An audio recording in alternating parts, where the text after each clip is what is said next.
Saskatchewan's police watchdog is investigating the death of a man killed in a shooting involving the RCMP, the third Indigenous person to die in an incident involving police in the province in less than a month. CTV's Allison Bamford on the reaction. A police chase for a suspect believed to be armed and wanted by Mounties for a string of robberies came to a fatal close. RCMP say shots were fired, although unclear by who, leaving 34-year-old Joseph Desjardins from Fishing Lake First Nation dead. Yesterday's incident just one of 7 across Canada in the last month where an Indigenous person has died during a police interaction. This is horrifying for First Nations, but if we're in distress or we need support, can we even trust to call the police?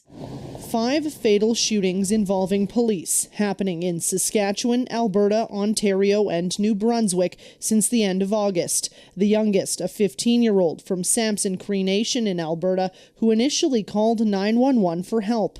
2 others died after being hit by police cruisers in Winnipeg and northern Saskatchewan. Since the creation of this country, the police haven't been kind to First Nations people. It needs an overhaul.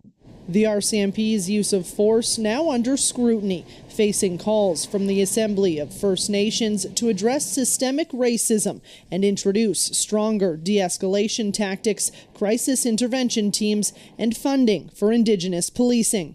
Better to be policed by people who know you and understand you than to be policed by people who are brought in from the outside. Thank you, Madam Last Speaker. Week, MPs held an emergency debate in Parliament to discuss the concerns. We need to look at whether or not the RCMP are the right service to be responding in Indigenous communities.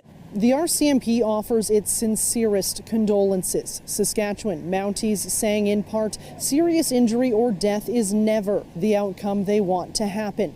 Their comments limited, while these deaths are still under investigation by the RCMP watchdog. Omar? All right, Allison, thank you.